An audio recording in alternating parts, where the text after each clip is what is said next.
Oh, you caught me scratching. Hello, welcome, delvers into the strange, esoteric, and the occulted.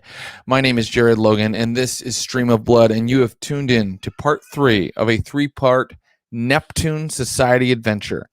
The Neptune Society is our ongoing 7th edition Call of Cthulhu live play stream, and we're so happy to have you here today to share the madness, to share the horrible revelations, to look past the final door of perception into the stark, naked, awful truth at the center of the universe. And that's the kind of stuff we're going to do today. That's how I have fun.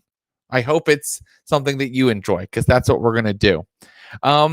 What can I tell you? Hey, we just did a great game, an extra game of Blades in the Dark with the Dungeons and Daddies podcast yesterday. That's going to be on YouTube on video on demand soon. I would love for you guys to check that out.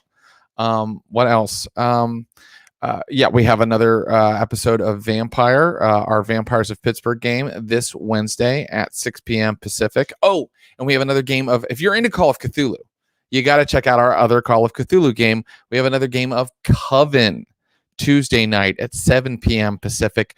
Coven is 3 comedians, my wife and 2 other really funny ladies who have played almost no tabletop role-playing games ever, and they are playing a 1920s Call of Cthulhu game set in Arkham, Massachusetts with me, and they're great at it. The last couple sessions have been insanely good, no pun intended, and I think Tuesdays is going to be no different. They're investigating a haunted samovar. So there's that. Guys, let's get right into it, because we have such a big lot of climax to kind of ladle out onto your plates here today. So let me bring our players in. He is a Neptune Society veteran. He was in the first episode. He's a man from across the pond. He's a writer for Mythic Quest, Raven's Banquet, and he's playing the besotted ship surgeon, Dr. John McCorquodale. Please welcome Humphrey Ker, everybody. Hello. Hey, buddy. How's it going? So good. I'm very much looking forward to a plate of steaming hot climax, as you promised us. So much climax will be dribbling down off of the table onto the floor. Good. Big hot lumps of climax. Am I making this uncomfortable? It's my fault. I brought it up. You said it first, and then I came back, and what a mistake. How are you feeling about McCorquodale's chances here in our part 3? Listen, you never bet against Dr. John. That's my long-held adage, and I'm sticking to it. I'd be surprised if he makes it out of this in one piece, but stranger things have happened. It's true. It's true. I'm. You know what? I'm betting on Dr. John as well, because I like an underdog. So let's bring in our next player. This guy, I shared an office with this guy. He's been a colleague, a friend, a fellow anime enthusiast. And this is one of his first times playing tabletop role-playing games, and we realized he's a natural. Please welcome writer, comedian, playing the what he described as a snot who's in a rich snot who's in over his head. His character's name is Pip Bothwick. Please welcome my good pal Phil Walker, everybody. Thank you for being a friend. Hi, how's it going? Good to see you. I'm glad you were singing our alternate theme song to the Neptune Society. Thank you for being a friend. Yeah, absolutely. I feel like they're all like really good friends. I mean, if they survive. Right. Yeah. When you go through something like this, you're friends for life. Right, truly, or you just have no life. Very excited. I'm excited to like wrap it up and see like where the story finally goes. I'm excited to see if any of us regains our sanity. Yeah. Well, your character is currently temporarily insane right now, so things could get really kind of dangerous for him. But what I'll ask you, Phil, is this is one of your first role-playing experiences. How have you found it to be? You're very good at it, by the way. Oh, thank you. Yeah. I appreciate it's very kind of you to say. I don't know about that. I just was like, what would Pip do? And I just did that. And mainly it was just be an insane person. Yeah, Pip would be a dangerous psychopath. Right. I would say he's more of a sociopath than a psychopath. Right. No, it's I been feel really like a lot of it is your commentary on how the rich behave, Phil. truly. Like if we've learned anything from this is that rich people are a problem. Yeah, no, it's been really cool. It's been really exciting. Yeah, you're right. This was the first time I have really done this sort of thing.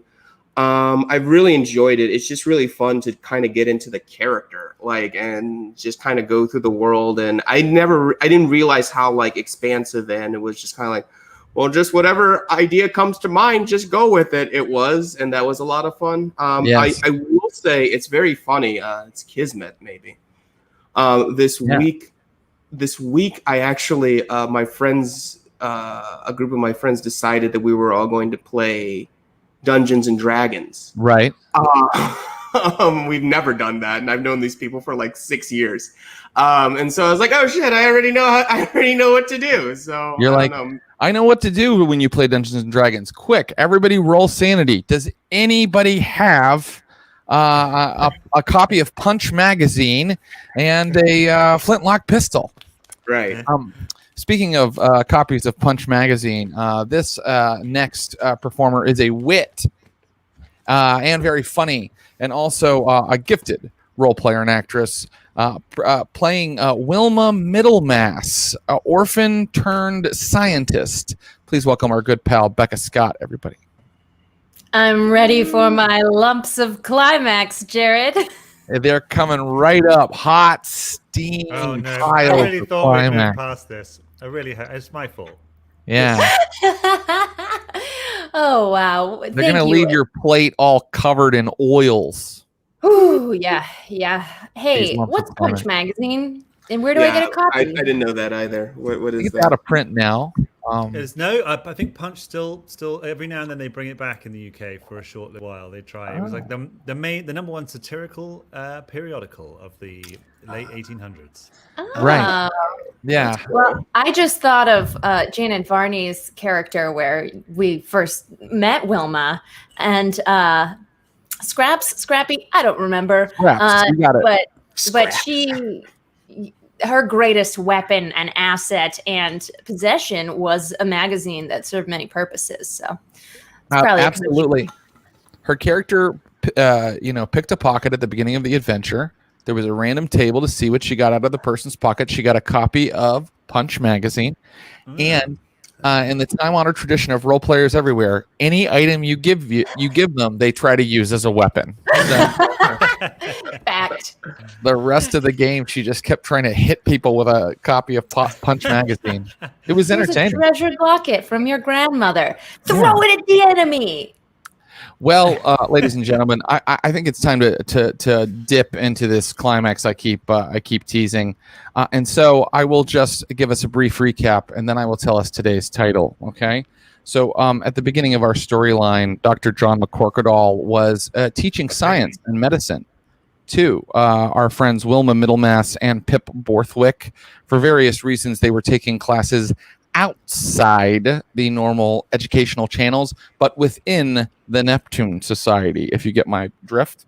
And while they were all taking these classes and learning from Dr. McCorquodale about the human body, suddenly the creature from the Arctic that Dr. McCorquodale met many years ago appeared, and he gave our players a quest that if they did not achieve its ends, he would kill everyone they loved. So less of a quest, more of a blackmail.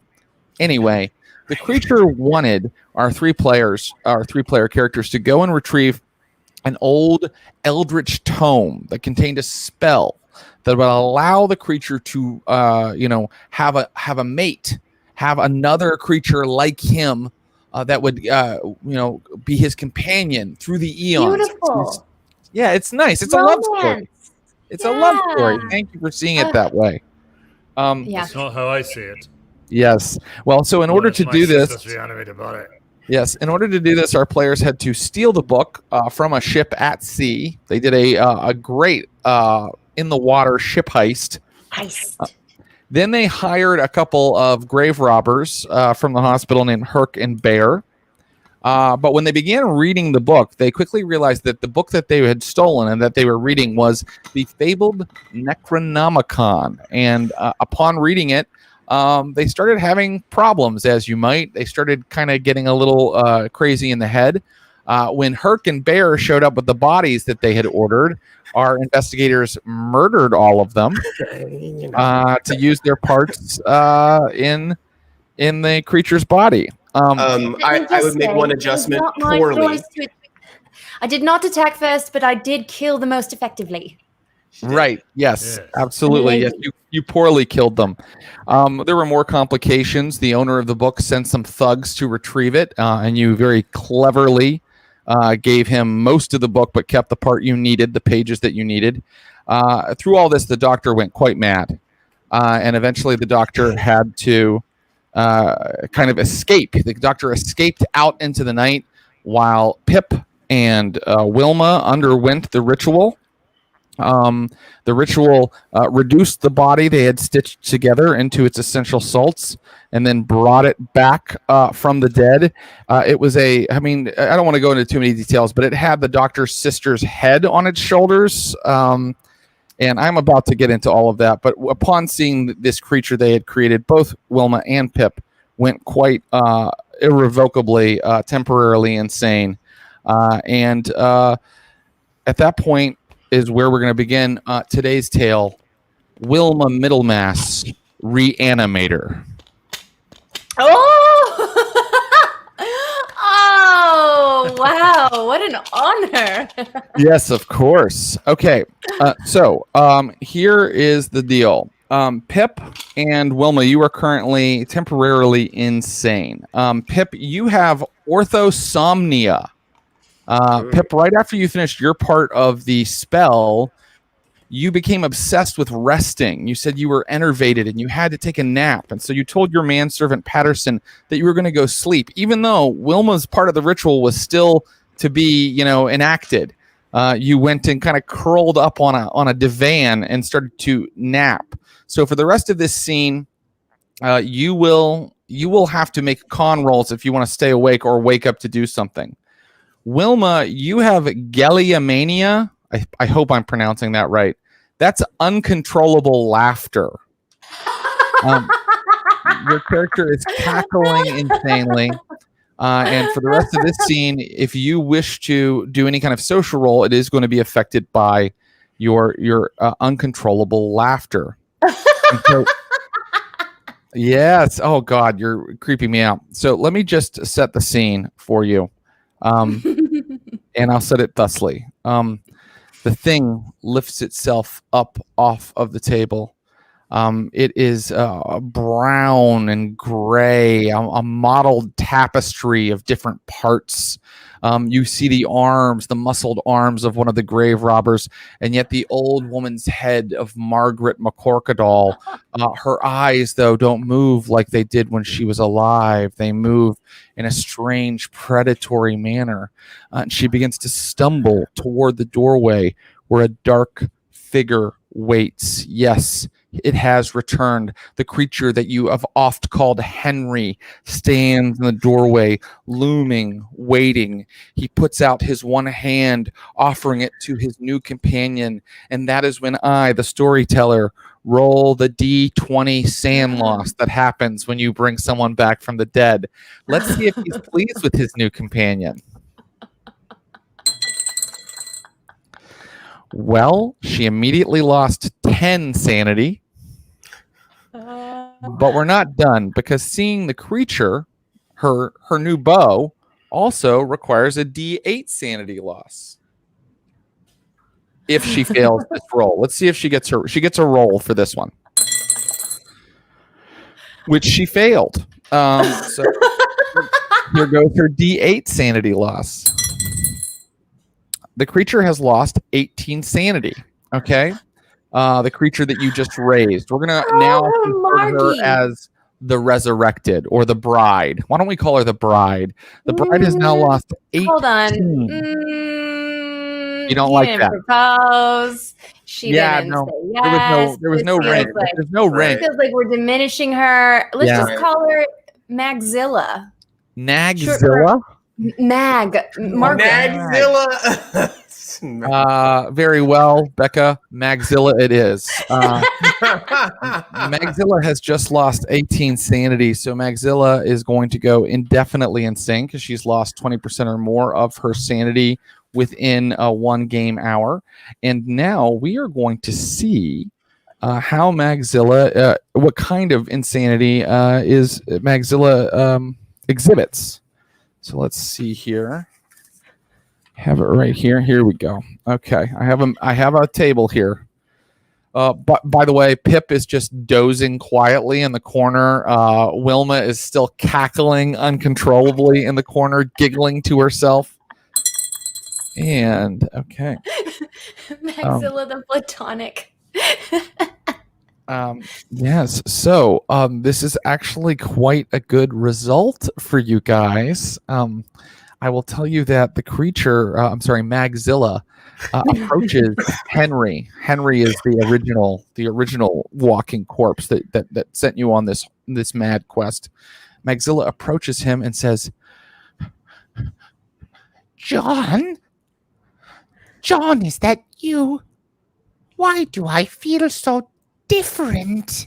And he's like, the creature kind of looks to you, but thinks like, you see the wheels turning in its head, and it goes, yes, it is me, your dear brother John.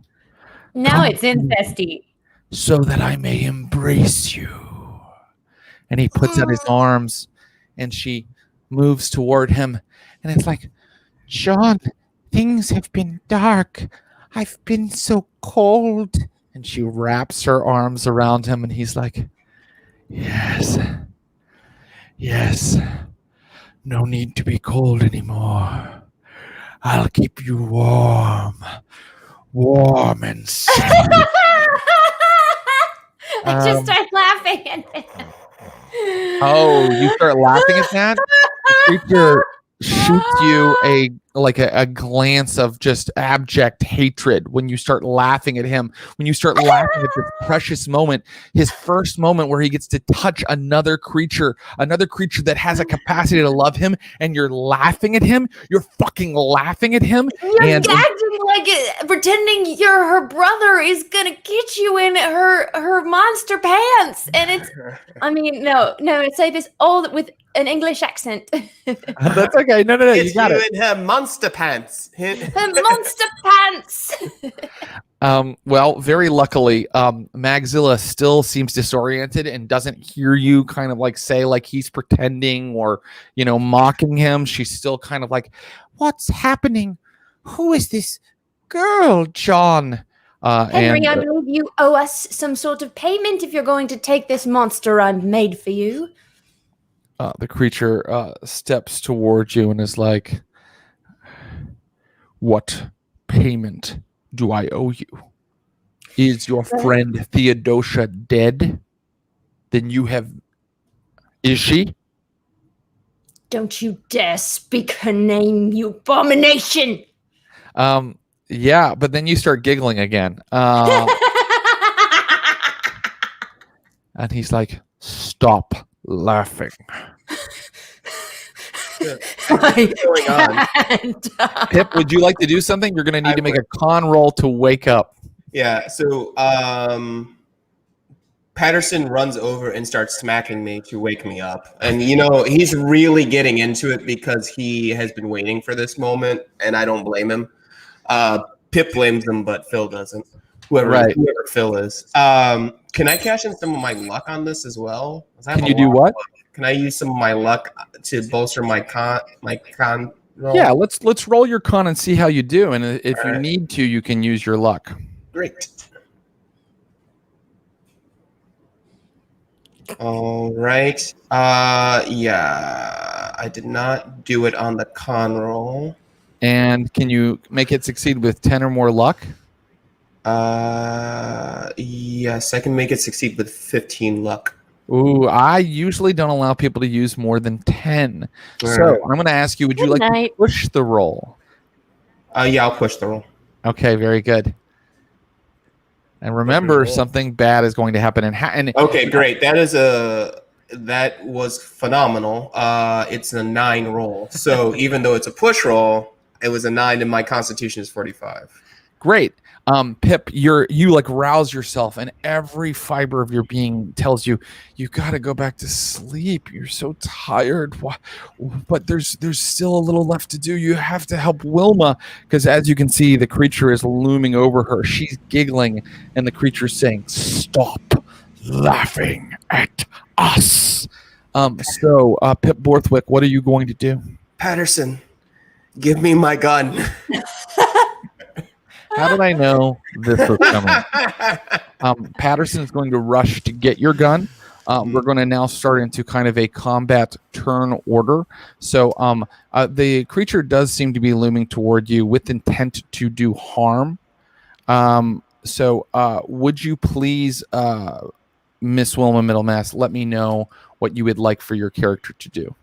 I'm trying to negotiate with him because I have made this creation. I didn't know whether I'd be able to create this thing for you. And if you want to be treated normally in the world, if you want to have this dignified partner we've created for you, or perhaps woo her, you're going to have to start acting responsibly, and you're going to have to pay us.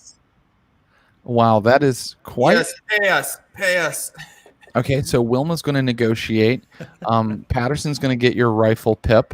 Pip, you're going to wait for your rifle because it will take one round for him to retrieve it for you.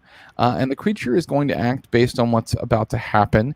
And our friend Magzilla is going to make a roll also to try to understand what's happening around her. And... okay. She still seems disoriented. And now I would like for Wilma to make her negotiation roll. Okay. Let's see. I think persuade is the option.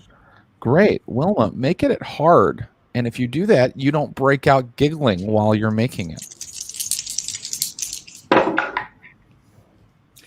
May I spin 5 luck? You certainly may.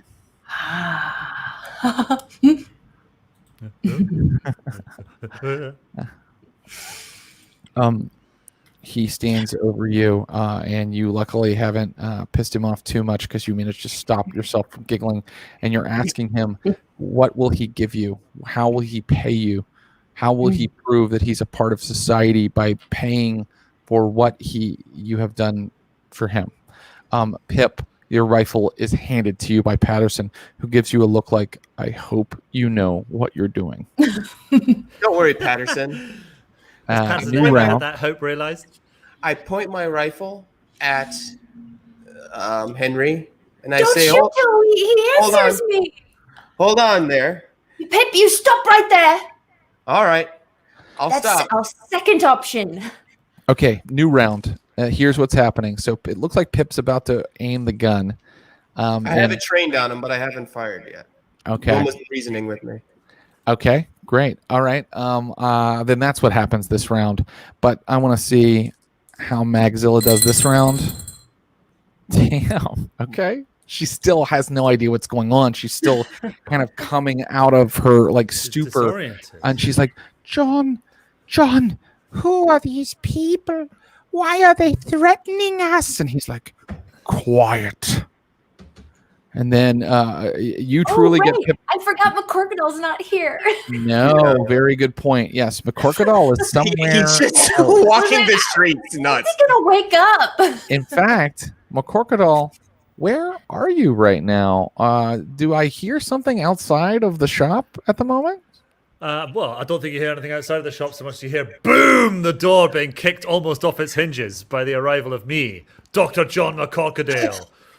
Formerly of it's currently Her Majesty's Royal Navy. Was His Majesty still getting used to that? And I don't want to get letters, all right, from anyone.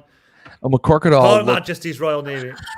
McCorquodale looks completely wild. Like he escaped from you all while kind of being tied to a bed. Right. He's wet for some reason. He's been swimming in the bay or something.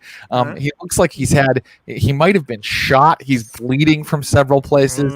But damn it, he's chewing the shit out of his gums as well. Yeah.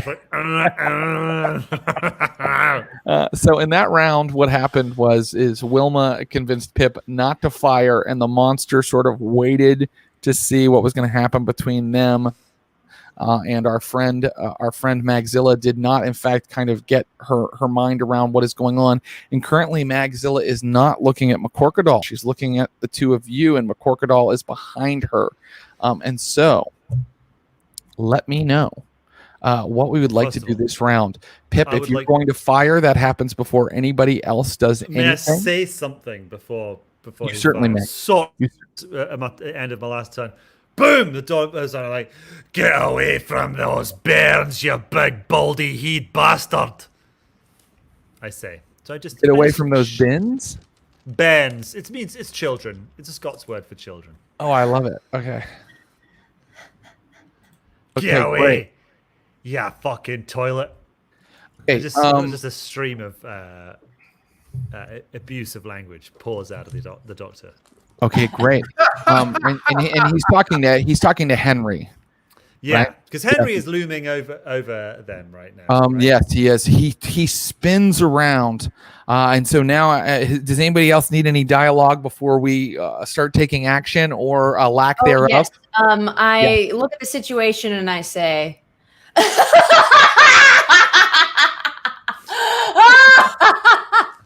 Great. The creature goes, "Ah!" and Magzilla starts going, "Ah!" and she turns to where the creature has turned, and she sees her real brother, and now she doesn't need a roll to realize something is horribly wrong. And you guys see as she brings her hands to her face and goes, "Ah!" and starts ripping at the flesh of her face, realizing that something is horribly wrong, that this thing before her isn't in fact her brother. And that Margaret, call me mommy. Okay, so in this round, we have McCorquodale in the doorway, challenging the creature. We have the creature screaming and going into what appears to be a gorilla-like berserker rage. We have Pip Bothwick holding a rifle and, by the way, starting to nod off. And we have Wilma Middlemass cackling wildly as Magzilla begins to go into a hysterical fit. Okay, so I want to know, Pip, are you firing that gun? Well, funny you should ask about that. Wilma, remember how we Rochambeaued for who would do the salt part of the ceremony and who would do the unsalting? Well, the reason I did that was a Bothwick man as always comes prepared. Perhaps I should cast a spell and turn both of them into salt, and that will handle both of our problems. This is a huge idea. Classic Bothwick business. Classic Bothwick. Old Bothwick, you may go ahead and do that. But I must warn you, it takes you 2 rounds. Oh, all right. Bothwick, are you beginning? What am I rolling? You're not rolling anything yet. I'll have you roll at the end of your second round here. So do you begin intoning the reverse spell to turn them into dust? Yeah. Okay. Yes. So Bothwick, one other little small problem is your temporary insanity. I need you to roll your con to stay awake while you're doing it. What a guy. You can roll that. Again. Yes, nicely done. Awake. Bothwick is like, he's like trying to kind of like keep upright while he's kind of intoning the spell. Patterson stands at his shoulder, like kind of horrified and looking at all of you. The creature spins from McCorquodale over to Bothwick now.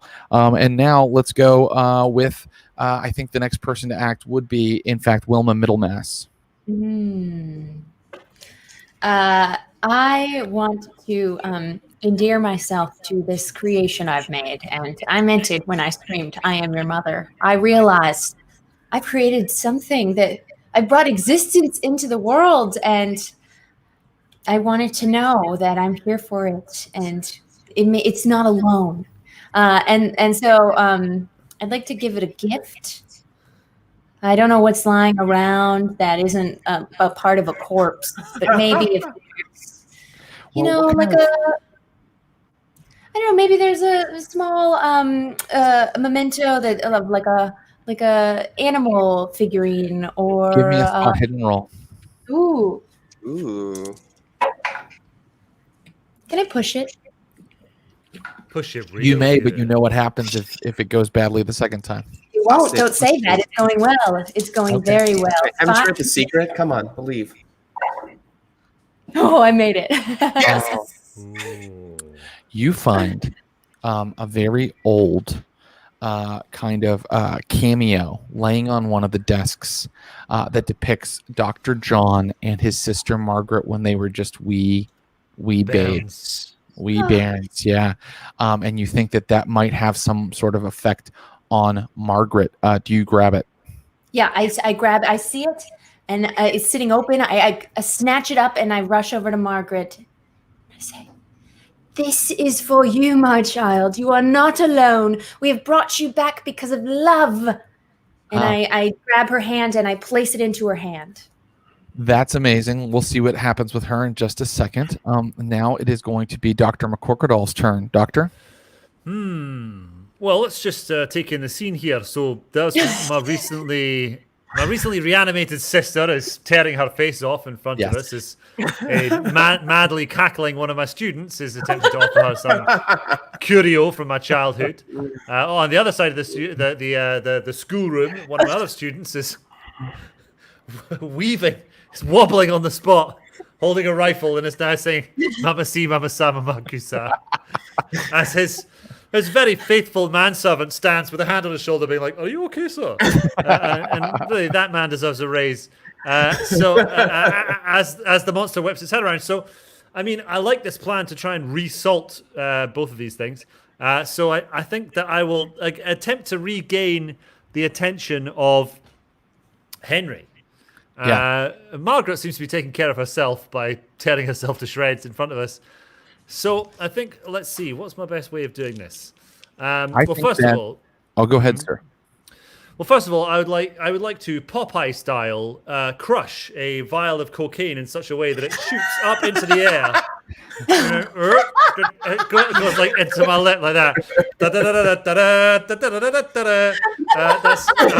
I've been awake for about 40 straight hours now, and the only thing that's keeping me going is the Bolivian marching powder. That happened in a flashback. You did that. I did that just before I arrived. Yeah. And I think that, I mean, I'm not. Well, no, we said I had a classic Victorian weapon, which is like a walking stick with a big heavy head on it. So I'm gonna try and give him a bash over the head with my stick. Okay, great. So the monster has kind of turned on Pip, but then McCorquodale runs forward with his cane and swings. You may roll your fighting, McCorquodale. Right, I'm like, stay away from the boy. Leave him be. I rolled a 4, which is good because I don't really have very well high done. fighting skill. So let me know how much damage you've done. Okay, good question. I should have checked how much damage I would do with a club. Well, I'll tell you how much. No. Do you have a damage bonus, sir? Okay. Do I have a damage bonus? No, I do not. I'm not very strong. Okay. Then I can tell you very quickly. I I'm believe old. A club, my good friend, will do. Here we go. 1d8. All right. Bosh. 2. Is that enough to knock him down? It is not. In fact, it makes sort of a disappointing whoomph as it hits his back. But now it is his turn, and so I'm going to give him a roll to focus on either what's really dangerous to him, Pip Bothwick intoning the spell, or what's less dangerous and a distraction to him, Dr. McCorquodale scratching his back with his cane. Let's see if the creature is bright enough to go after the real threat. The creature is bright enough. The creature is smart and very articulate. Unlike the Boris Karloff version, this is the full Mary Shelley version, and he ignores the fly kind of buzzing at his back and moves toward Pip Bothwick and attacks. Yikes. Yeah, it's not great. Here it comes. The creature is batted off by Patterson. Yes. That's how I'm going to interpret. That's how I'm going to interpret his failed fighting roll. And so Pip Bothwick will possibly get to finish intoning that spell next turn. Now let's see how our friend Magzilla is doing. Magzilla is going to take a sanity roll kind of right now to see if... That's crazy. That man behind Phil just went straight to heaven. You see that?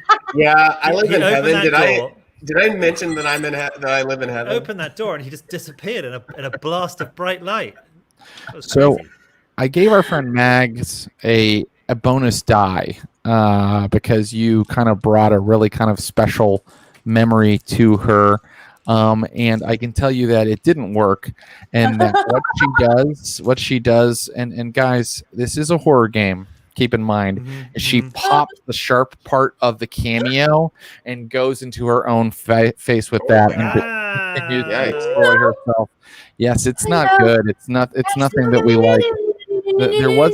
There was a chance there you may have brought her back, Wilma Middlemass, but as the protagonist of Frankenstein learned, you were messing with forces beyond your ken. We're at a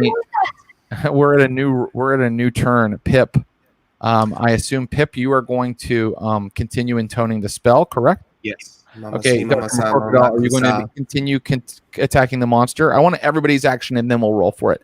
Are you going to continue attacking the monster, Doctor? Yes, I think so. Actually, no, wait, hold on. No, I'm not. I'm not, actually. I've got a different plan. Okay. No, I will. Actually, scratch that. I will. Yeah. Okay. Now's not the time for my different plan. Wilma Middlemass, what are you going to do now that you saw that your plan has failed?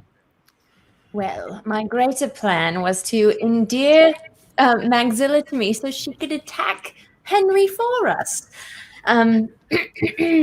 So perhaps I tell her, you know why you were made into this horrible creation? Because of him. And I want to maybe use her insanity and her fear against Henry. That's a really cool plan, and I'm going to allow you to attempt that. So let's begin. With Pip Bothwick. Pip, you did get to the end of your spell, and now you make a hard power roll, my friend. Great. I am going to ask a quick question. As I know this is 3 weeks in. What do the numbers on the side mean?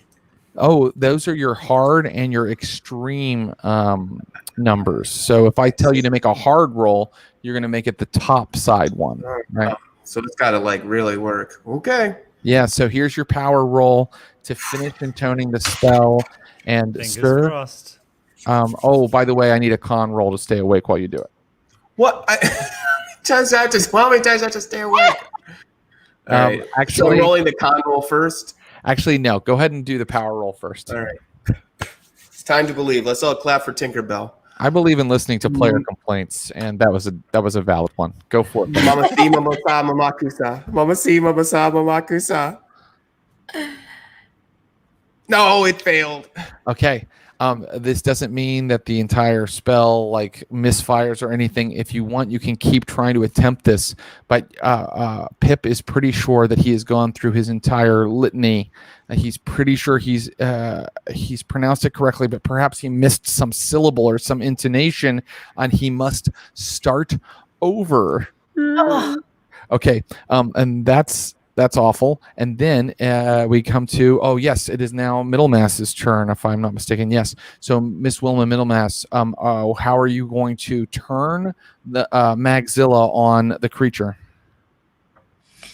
I feel like Latin would be a good use. Maybe Really? you'd like to do a language skill because of my beautiful way with words, which we'll just imagine based on my role.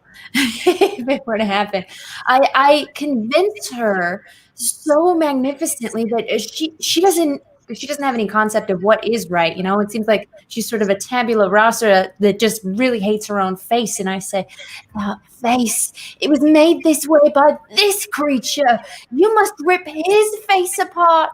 Your mother loves you. Your brother loves you. And that thing turned you into something horrible. Very good. Are you rolling a skill to make this happen, or are you just trying the role? You want to just roll your language? Okay, that's usually used to decipher texts or translate when people speak to you. I'll tell you what. Why don't you give me a power roll? And I will say, because you are kind of just using your willpower here, your force of will to try to get her to do something. Give me a power roll. It's not going to automatically make her do what you want, but it might help your chances. Let's push it. Okay. Remember, if you push it, bad things could happen.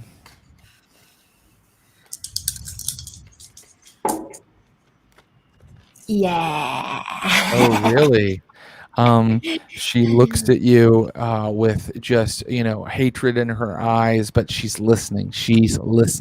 And then she glances over at the creature. Dr. McCorquodale, your turn. Are you attacking the creature? You bet I am. Go for it, my friend. And how? Well, even though I can't believe I rolled well last time, I've only got a 25 in this. And no, I missed. Okay. I'm going to rule that you swing, and this time it kind of like bats an arm back and it knocks it away from him. It knocks the cane away from him, but he's not even attacking you. He's just moving an arm, and it made your cane go flying out of the way. And now we've established he knows who the real threat is, and so he attacks Pip Bothwick again. This time he rolls much better with an 18. That means that he grabs hold of Pip Bothwick and he begins throttling him. Pip, you may dodge if you'd like. Everybody gets one dodge in a combat round. Would you like to try to dodge this attack? Yeah, let's dodge, baby. Yeah, good idea. Where is my dodge thing? It's bottom right. Yeah. Bottom right? Yeah. Oh, I see. Should Okay, be. great. Yes, Yeah. it is.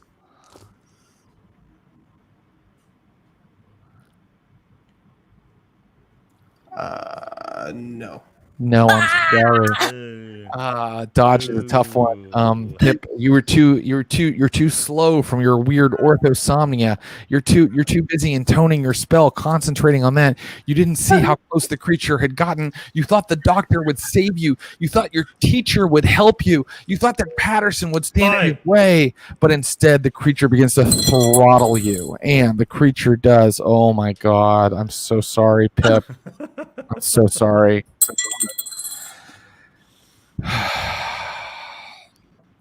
The creature does 11 damage. Yeah, that's it. That's the ball game. Okay, Pip, hang in there, buddy, because it's never the entire ball game until everybody's used all of their first aid rolls and everything that they can do. So just so you guys know, the horror is real. The creature saw that Pip was trying to use the spell to reduce him to dust, grabbed Pip's neck, shook him once, twice, 3 times, and tossed him down at Patterson's feet. Patterson screams and drops to his knees, kind of attending to Pip. But Pip has been, perhaps as Margaret was, his neck has possibly been broken. Pip, does that puts you at 0 HP? Could you please give me a Constitution roll? I know I keep asking for those, yes, but we're going to see if you take a major wound here.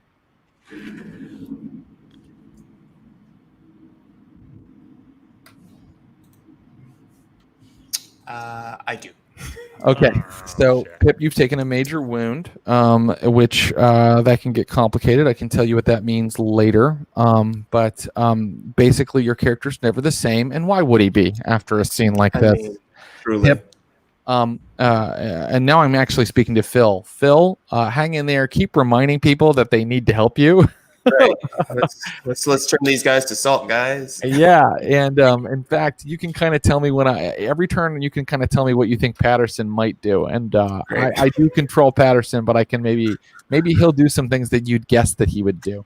Right. All right. So as we keep going, that was the creature's turn, and now it is Margaret's turn. And let's see. We know that that Wilma has maybe convinced her. Yep. Margaret turns on the creature and goes, "You did this to me."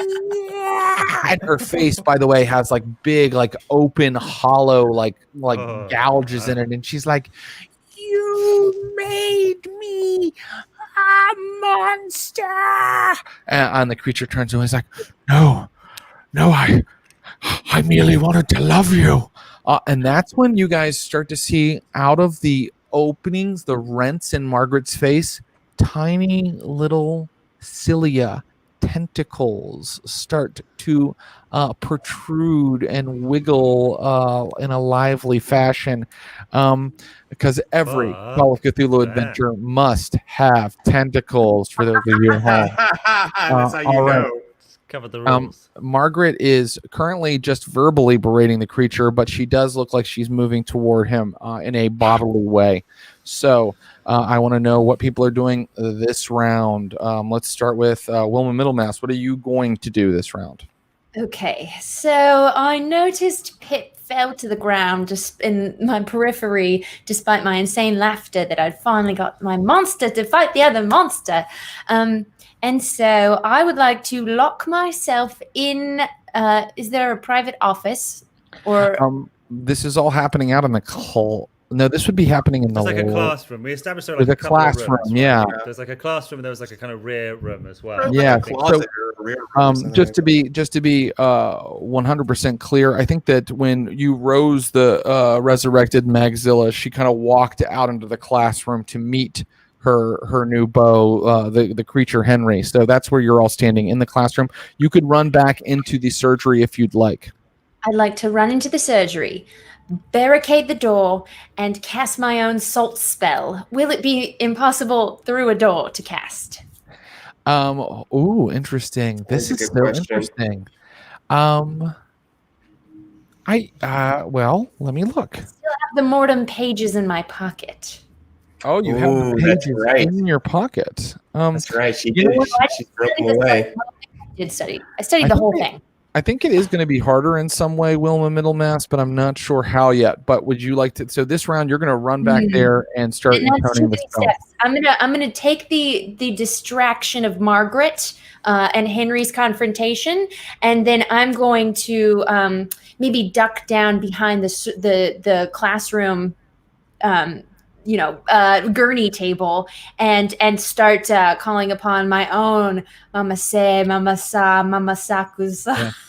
You start saying the old Latin from Aleus Firmius's translation of the Book of Dead Names from the section called Mortem, which advises on how to break things down into its essential elements, including human bodies. Let's see. So you're going to do that. Dr. McCorquodale, what are you going to do this turn? So I'm going to bellow to Patterson, get the boy out of here. Get that damn fool boy out of here as fast as you can. And encourage Patterson to drag Pip's body out of this room, and get him out of the building if I can even. Great. That's great. I don't think that you have to roll to make him do that. I think he'll listen to you as a character with authority. Would you like to do anything else? Because that's just speaking. I'll allow another action if you'd like. Yes, I would like to do a signature Dr. John McCorquodale maneuver and rent my clothes. So again, I want to hold a moment and tell us what happens when you do that in just 1 second. So the first thing that happens is our friend Wilma Middlemass describe how. So you already described it. I'm not going to make you describe it again. You run back into the surgery. You shut the door. I stay here. I just duck down behind the table in the classroom. Okay, great. Let's see how long it takes you, because it says the spell takes 1 or 2 rounds. Guess what? For you, 1 round. Yes. But here's the deal. I want you to make a hard power roll, and then I want you to make a sanity roll. Ooh.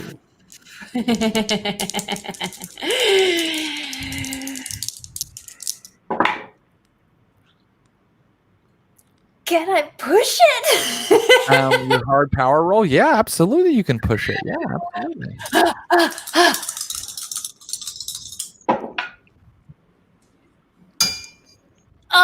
3 points under. Oh, great. And now make that sanity roll.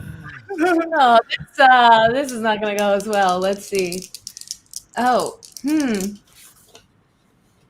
Okay, yeah. My digital sheet and my hard copy differ. Okay, are different. I have 46 sanity. Okay, that's not high. Ooh, but I got a 39. We did it. Oh, you just barely managed to keep yourself from like giggling as you do it. Like you're in the middle of a very important little strand of Latin, and you finish the spell, and you immediately, upon finishing the spell, take another sand loss. Let me see here. Because that's how spells work. You lose 3 magic points, and you lose 10 more sanity points. Jesus Christ. You're cuckoo for Cocoa Puffs now. Yeah, you are. Wilma Middlemass, I'm afraid at a loss of 10, I can't even allow you to really act anymore. You're just cackling like crazy. And now, but I am going to let you do this. Who do you dissolve? The creature or Margaret? Because this isn't twin spell. You can't. What? It's Call of Cthulhu. Just hit them both with one whammy. You need to tell me, which one did she get? Only one of them is my child, and only one of them has threatened Theodosia, so of course I wham the thing, this floating ball of energy I've created, at Henry. Yes. Okay. Suddenly Henry looks at his hand, and you see that like little flakes of skin are starting to come off of him, but he still moves toward the doctor threateningly. A piece of the tip of his fingernail, as he reaches toward you, kind of breaks off. Something is happening to him. Can I jump on the table?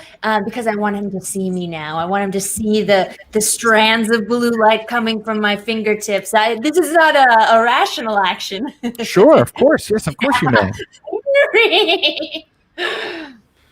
Yes.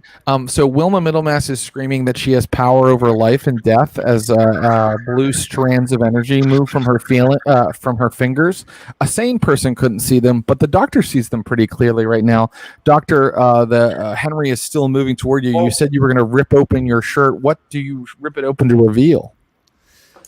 So, come with me, if you will, on a journey back through time and space to several hours ago when I broke into the Royal Naval Base. Yes. Down by Leith Docks in Edinburgh. Yes. And, well, let's actually see how well you did at that. So when we last left you, we got a little teaser. We saw you like cutting through some fence to kind of sneak into the Royal Naval Docks to get something. So in a brief flashback, like splash, flash kind of version of this, could you please roll stealth to see how well you did at that? Sure. How's my stealth? Oh, it's not very good. I rolled a 74 against a 20. Very good. So I don't think you pushed it because you got back here. You got back here in record time. So the next thing, but here's the thing. You did get into the docks. You did get into the Royal Naval Docks. You did get the things that you wanted to get. And what did you want to get, Doctor? What are you revealing under your shirt right now?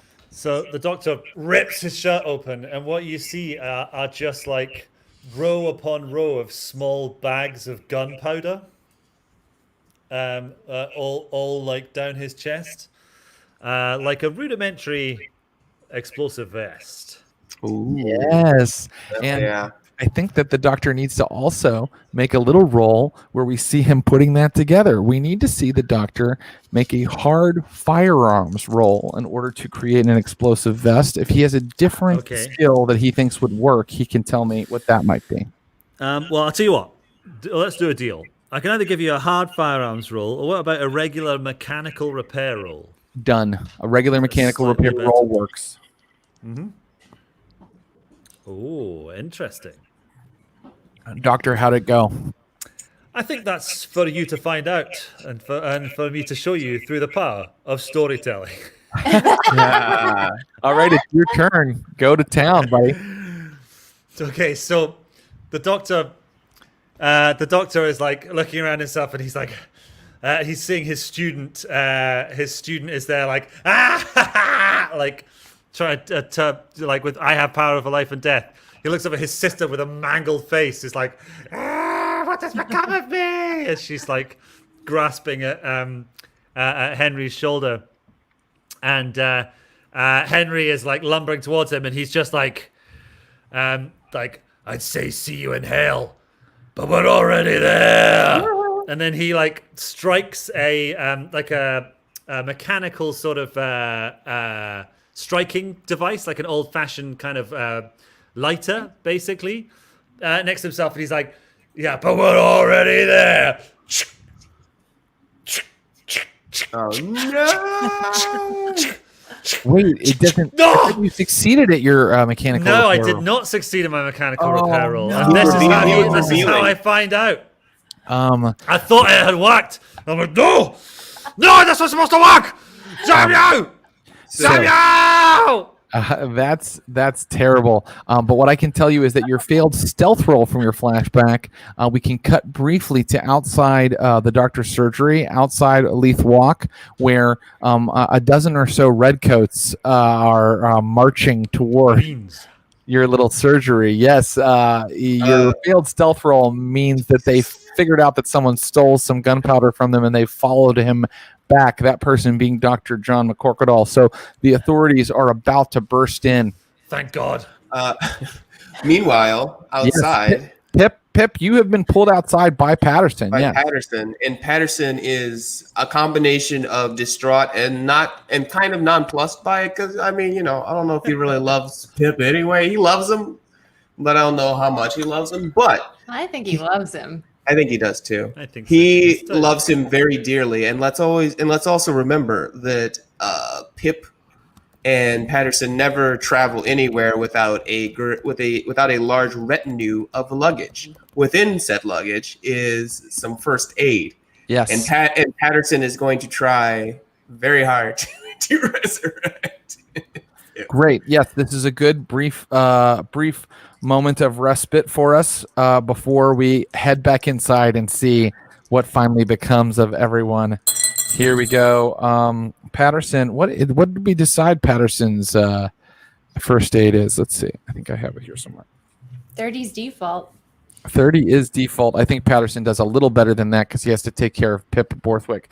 I think I said it was 45, and he just rolled a 43. Wait, Pip Bothwick, you are stabilized, and Patterson is holding you out on the steps, sobbing as a bunch of redcoats come running up with their bayonets drawn. And Wait, can he be holding dramatically lift your head and then there's a moment where you're about to kiss for the first time and then you Right. look up and see? I have a question too. Yes. Can I cash in some of my luck, because I have not cashed in any luck and I have a shitload of it, what do you want to cash it in to do? so that the roll is a little bit better and I'm a little bit more than stable? Okay, you want to basically come back, right? Yeah. Okay, I'll tell you what. Make a luck roll, and if you succeed, I'm going to make you burn off a d20 of luck, and I'm going to allow you to head wherever you're thinking of heading and make one more action. All right. Great. So my luck is 84, and I rolled a 3. Oh, very good. And now when you roll, Pip is very lucky. Let's always Be lucky. you lose 11 luck, Pip. Okay. And Pip, like, as the soldiers are running up, and Wait, hold on. Before we get to that, Pip rouses out of his sleep. The first person that he sees is his beloved Patterson, and the first words out of his mouth are, "You had me at hello," and they kiss deeply. Oh, whoa! Let's stop teasing the fans. Give them what they want. Give them what they want. Yeah. Secret Keeper Clinton Trucks loved that moment. Pip Bothwick, I will now allow you to take action in the next coming round, but you are like crawling on your hands and knees, like you're not like running and punching. Does that make sense? It does. Okay, because your neck was nearly broken. And this is truly a miracle. You are running on pure Pip Bothwick fumes. All right, so let us now finish out that round we were in with the creature and with Magzilla Margaret. The creature moves toward McCorquodale, whose vest won't activate, and as it gets its hands around McCorquodale's throat, it crumbles to dust in front of him, dissolving into a bunch of parts. Everything looks like skin and fingernail and pieces of hair. A big pile of rubbish sits before you, and even that rubbish is now dissolving into finer granules of dust. Wilma, Can I say he got like enough of a grip for me to do the full jabber first, like like absolutely, that. And then it like fell apart.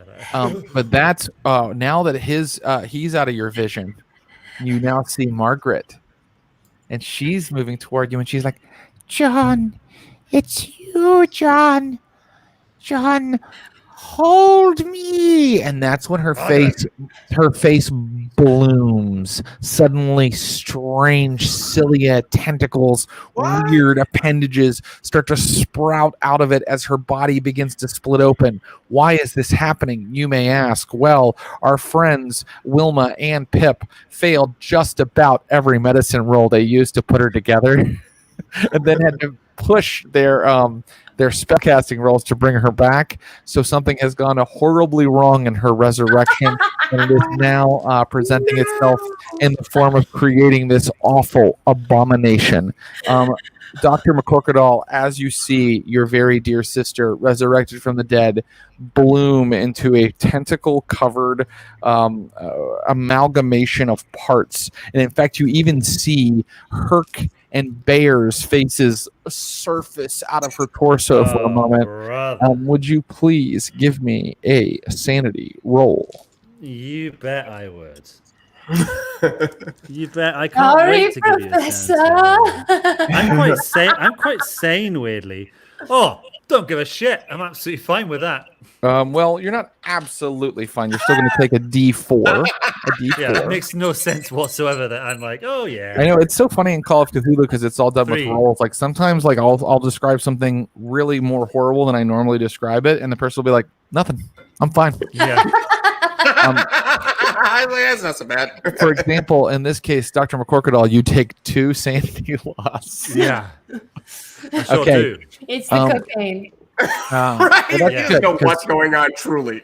That means Dr. McHugh can keep rocking and rolling. And so now we're going to begin at the top of a new round. Margaret has transformed into some sort of roiling amalgamation of wet, heaving parts. Wilma is on the table cackling madly.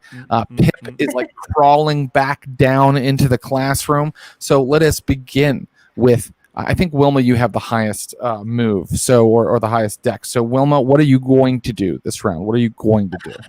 I get to choose? Oh, I forgot. You've gone indefinitely insane. Wilma. Can I throw some throwing knives anyway?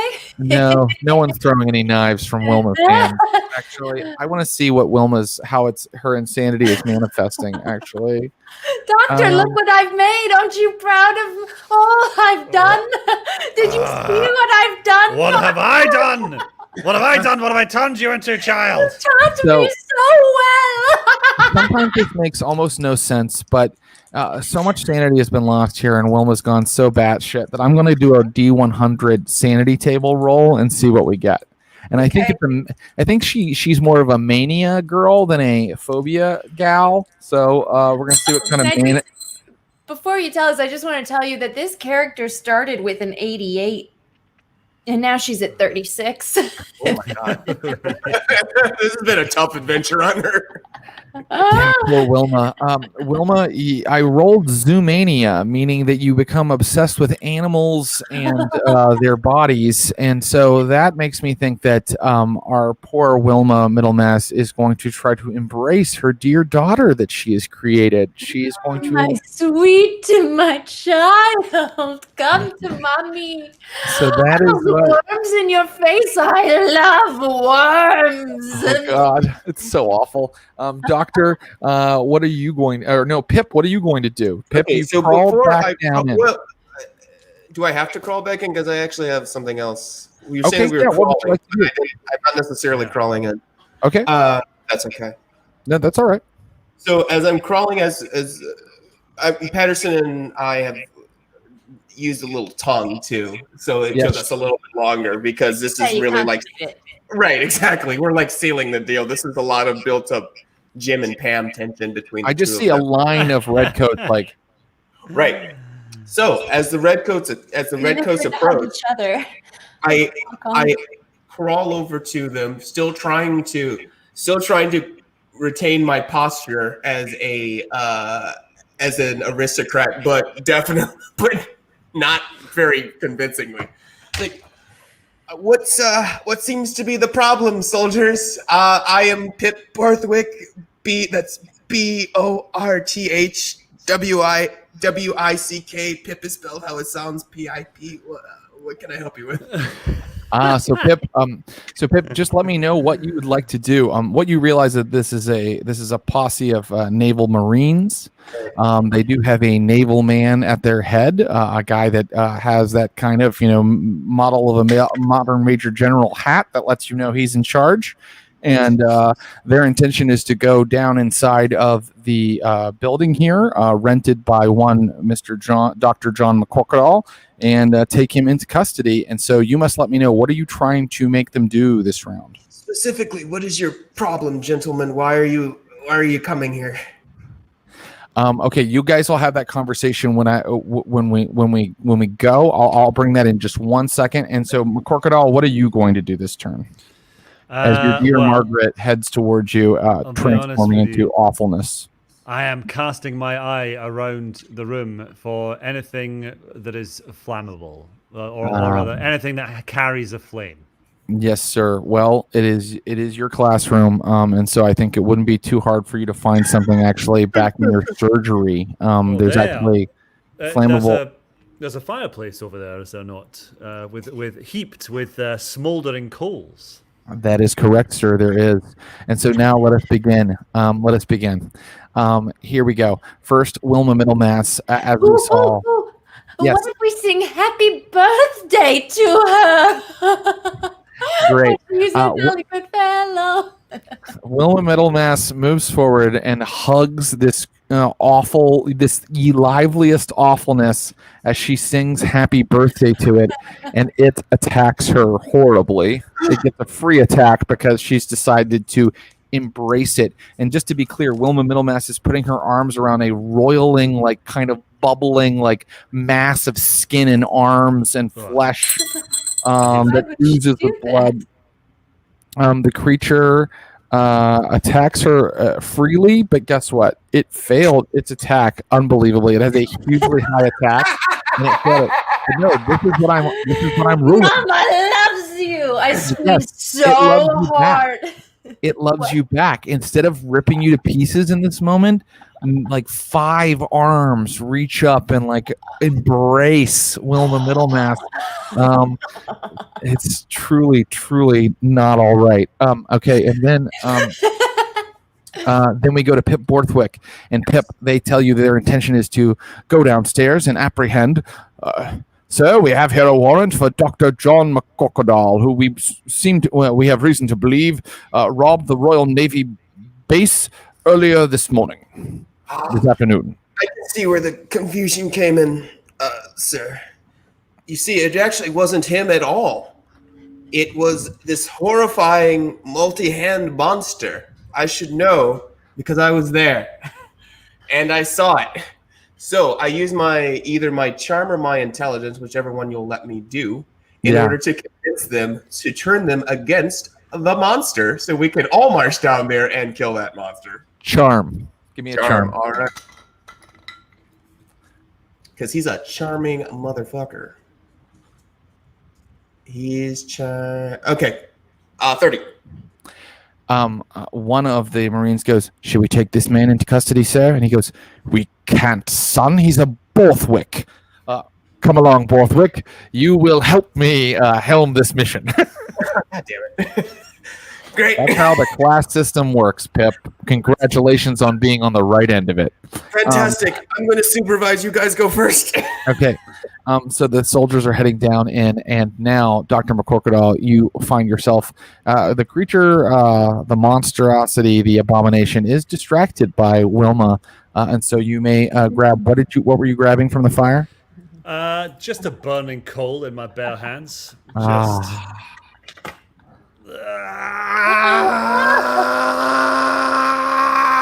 You have it, That's sir. about that. And You have it. Just for a moment, if I may, as I hold the coal in my hand, and the camera, of course, zooms in, you can see my flesh charring around this lump of burning carbon.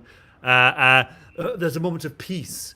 Everything seems to slow down for a second as Wilma and what's left of Margaret are locked in this weird embrace, and her laughter falls away into like a weird minor key, a little clicking key. And for a moment, I see the roiling masses of faces that rotate between Herc and Bear and the bloated old man that was found in the Firth of Forth and everything. Margaret's face bobs up to the surface. Right. And we make eye contact. And she gives me a beatific smile as I jam the coal into the middle of my my vest and blow up. And everything blows up. Yes, that is what happens. Guys, everything's about to explode. And so, while I look up how much damage bombs do, I would like for, Dr. McCorquodale, I think that, unfortunately, you are not going to be making a luck roll. I think I know. Namaste. Yes. Namaste. Pip Bothwick, you may make a luck roll, but your luck roll is going to have a bonus die because you are kind of outside. You know you have all those soldiers in front of you. Wilma Middlemass, I want you to make a straight luck roll. Can I roll anything else? Oh, Wilma, I mean, we never, end of session checked her luck. So it's very, whatever. that's a very good point, Wilma. That's a very good point. That's an excellent point. So let's see. It's been 3 sessions. Check her luck twice and then roll under her luck. Okay. So it was at 25 earlier today. Yes. So I'll try and roll above that to improve it with the D10. Oh, yeah. And then 7. Okay. That puts it at 32. And then we'll do again still above the 25. We'll do it against the new number. Oh, yeah, we got it. Great. And 4 more. Okay, we got this. 36. I can do it. Hey, you can do this. You can do this. I believe you. Okay. Believe in you. Ready? Come on. Go on. Do it. Blow us up, Doctor! I'm going to call this a dynamite stick. Even though you described it as several bags of gunpowder, I think a dynamite stick going off. Yes. Yeah. Dynamite had not been invented at this stage yet, but this is a dynamite vest. There might even be a couple of sticks of dynamite. That's true. Yes, it hasn't been invented, but I think that I'm, let's see, vest covered in gunpowder isn't actually in my. That's So I am totally going to fair. go. I'm going to Totally call fair. it a dynamite stick. Okay. So here's what happens. It's 40-10 divided by 3 yards. Because the doctor is at ground zero. Here comes the doctor's roll. Boom! Everything goes white as fire flashes through the surgery. Doctor, you take 12 plus 7 is, and then 19, and then 5 more. You take 24 damage. All right, hold on. Let's see. So I've got 6 minus 24. Maybe 18. I evaporate. I mean, that was my intention. You evaporate. Now let's do Wilma and the creature. And so, Wilma, how far? Hold do you on. think Which you are away? direction is the fireplace behind the creature or behind me? Behind the creature. Seems like a perfect meat shield. It does seem like a perfect meat shield. Let's see how the creature does. Let's see. The creature's taking 13, 18, plus 2, 20. Let me see. Yeah, no. Creature has a lot of HP.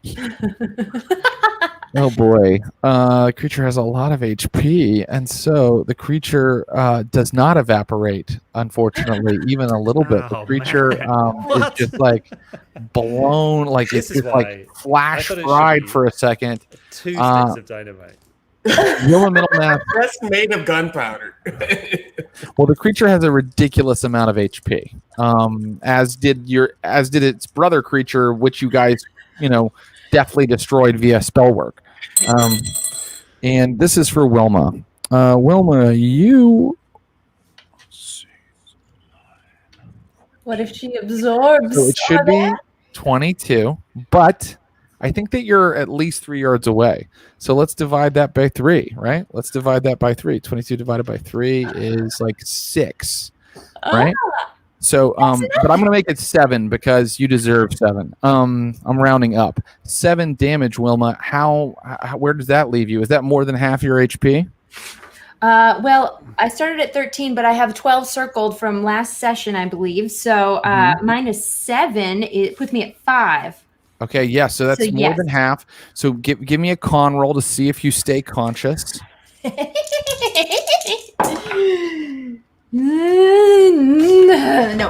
No. Okay, no. And now she's and knocked so out by the blast of the sweet child she's just embraced falling on top of her.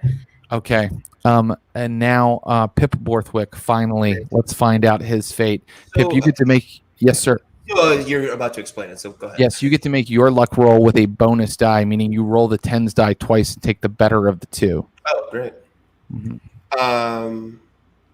Wait, so I just roll the 2 tens, and then I roll it again. That's right, and then roll again. But yeah, just look at the tens die. Okay, well, one is 96, so hopefully the next one is better. Yeah. 47. 47. And So my you luck made it. is 73 at this point. So you made it. So Pip, I think that because you had that bonus die and you had all those soldiers in front of you, a couple of them die. Huh? Yeah, 4 of them. 4 of them are just like Oh my god. 4 of them are just like crushed because as you recall, guys, this was a cellar. This was like a basement level part of the building, and Dr. McCorquodale's bomb has also brought it down on everybody. And so Pip, you and some other soldiers are standing outside looking at the giant cloud of dust that's come up as an entire piece of this Edinburgh building on Leith Walk has just kind of collapsed into itself. That means that our friend Wilma Middlemass is somewhere down in the rubble. Oh my god, she's trapped. Can I also say that a bathtub has fallen through from the building above, and Mehmet, my landlord, is in his bathtub, and we all see his dick, and it's small, and he's furious. Mehmet is screaming and cursing vociferously in Turkish. But I really do want to deal with Wilma Middlemass. Yes, Wilma, that's really more important. Wilma, you are in darkness. You can feel like concrete and wood, heavy oak, kind of crushing you.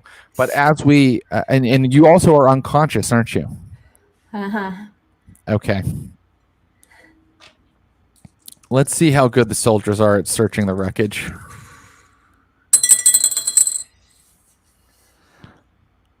They're pretty good at it. Yes. Let's see how good the searchers are at delivering first aid. They suck at it. Oh no. One last roll. You had some HP left, though, didn't you, Wilma? She had 5. Yeah, 5. Okay, Wilma, because of their poor first aid, you do take a major wound. But you are eventually saved. And now what I would like to do, now that we've blown up a building. It was beautiful. I tell them as they wake me. Yes. When you awaken, you are actually at said naval base where Dr. McCorquodale stole the gunpowder from in the first place. And you are looking at a naval captain and his a couple of Marines who are kind of standing because someone has told them that you are starting to come to. Pip, you are elsewhere right now, but as you have proven many times, luck of the devil, you are wherever you are. You at least think you're in control of the situation. Absolutely. So we're gonna have a scene with Wilma Middlemass right now, though. So Wilma, Wait, before we do that, I'm just gonna say, kind of turned it around with all those soldiers. Am I right, folks? Yeah. Sure did. you did. Sure. Oh, So no. the captain Yeah, said, you murdered 4 of them, but Well, you know, you can't I make an killed omelet one, without that's real breaking blood. 2 eggs. "Yes, are you awake?" I peek and then close my eyes again and don't say anything. Miss, I saw you open your eyes. Do you feel well enough to talk? Who's asking? My name is Captain Ryan. It's a nice name. Where am I? You're at Edinburgh Naval Base. Right. And oh, yes. How sane am I feeling right now? Well, I think that your temporary insanity is over, but you definitely you lost 1/5 or more of your sanity, so I think that you're still quite insane. And we decided weirdly that your insanity is kind of showing itself as kind of zoomania, or like an obsession with biological things, animals, processes. I'm going to allow you to have it like kind of an underlying condition right now. What happened? Yeah. That's what I'm here to ask you. What the hell happened? Have Your you copy. seen anyone else that survived from the Yes, your basement? chatty friend Bothwick has been telling us tales, but I'm afraid I Doctor? I don't believe everything that he's telling me. Well, how about you start with what he told you, and then I'll tell you what I know. He told us that there was a monster brought to life from dead bodies, that it had attacked the naval base, when in fact several of our sailors saw Dr. John McCorquodale steal the gunpowder, which he then used to destroy almost a city block. So you tell me what happened. Captain Ryan, that's partially true. And yes, perhaps the doctor took your gunpowder, but the monster is real. The monster didn't take the powder, you know that, but it did exist and needed to be destroyed for the safety of all of Edinburgh. And that's all that I know. I don't know how That's much the story that you're going with. life. That's what you're going to tell the Choose magistrate. to believe in. Well, that depends whether or not the magistrate believes in monsters. But the truth is what it is, and well, I'm not sure what to tell the magistrate, to be honest. Perhaps you, Captain Ryan, could aid me in what you think would be best for me personally. Wait, can I seduce him? You can charm him if you'd like. Okay. Well, it's not her thing. But we'll try. 8 on a Nice. Ooh, 15. hello. Check your charm It roll. worked. He says, Captain. And I touch his insignia on his jacket. Miss, I don't believe the tale you're telling me, but I believe that you believe it, and I'll do my best to help you. Right. I need to rest now, Ryan. Yes, you Can do. you bring me... Do you have lemon cakes? Or maybe a kitten? Bring me a kitten. I'll see what I can do. He shuts the door to your room. As he leaves the room, one of the sailors says to him, "So, sir, are we going to ship her off to Bedlam?" And Captain Ryan sort of covers up a little trident emblem of the Neptune Society and goes, "No, we have to take care of this girl." And he moves down the hallway. Pip Bothwick, I want to know what you did with yourself. I want to hear your epilogue, sir. Tell me.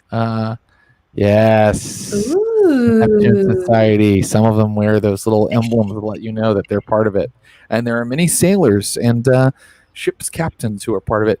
Pip, tell me what are you going to do? What's your epilogue after all of this?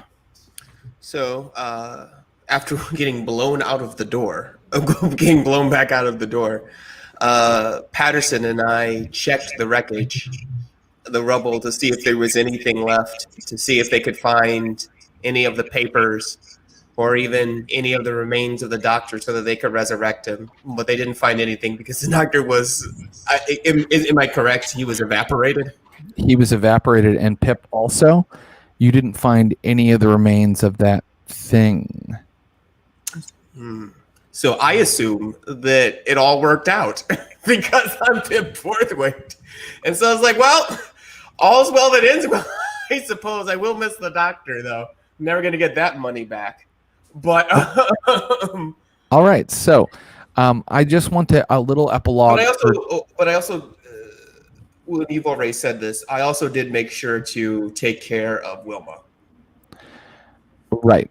Very good. Yes, you kind of talked to the naval men and kind of explained the situation. So it was also Pip's credit rating and an intervention that stopped Wilma from being thrown into a dungeon somewhere as well, and called a mad woman. And sorry. No, go ahead. And Patterson says, well, sir, how did you? Well, what would Patterson say? Since you control Patterson about. Oh, you can have him say something. He's your manservant. He's like, well, sir, that didn't go according to plan. He said, no, you're right, Patterson. This truly didn't work out like I had hoped. But you know what? Better luck next time, right? It's like there's still other creatures and other adventures out there. Now that I've learned, maybe next time we'll have a better outcome and we won't blow up a building. Who knows? But you know what? Whatever. And so he's just going on and on about he heard about a Yeti in the Arctic that he wants to look for, and just Patterson is just shaking his head. So, in the time-honored tradition of the player that causes the most trouble somehow miraculously surviving unscathed, I do know that Pip took a major wound, and so that means that Pip is somehow physically hampered in some way. Do you have any ideas for how that might be? I can maybe come up with one myself. I'd love to hear what your thought on it is. Yeah, let's see. Well, Pip was basically strangled, wasn't he? He was. So I'm going to hit Pip where it really hurts. Pip, your larynx was crushed. Pip, your ability to talk is somewhat hampered now. So all of that you just said, you said it over the course of like 8 minutes to Patterson. Going like, Patterson, in the future, in further adventures, we're going to need more scarves so that I can disguise this crushed larynx. Very good. Now, I would like a little epilogue from Dr. McCorquodale, if I could. From heaven? Sure. Yeah. Well, yes, from heaven, of course. I mean, like, you know, what do you think happens? How do you think do you think the doctor goes down in ignominy and shame, or do you think that there's another chapter to how people remember him? Oh, that's a good question. I mean, I was saying he did provide the actual lump of climax. He did. The doctor. I mean, I'll say this: what the doctor imagined was going to happen when he blew himself up, and what actually happened, which was that he mildly scalded the monster, vaporized himself, and killed 4 just regular Royal Marines who are like, I just signed on for 3 years because my brother's leg got crushed by a mangle and my dad's dead, and so I've gone away to be a sailor man and I send all my pay home. He's got blown up. The doctor feels guilty wherever he is, whatever he is. I believe that you know, if Wilma or Pip ever feel the wind upon their cheek, or or the coolness of the dew that falls late in the evening upon themselves. That is the Doctor. He's without us. He's around us. He's within us everywhere. Not least of all because they both inhaled quite a lot of what was left of him. Right.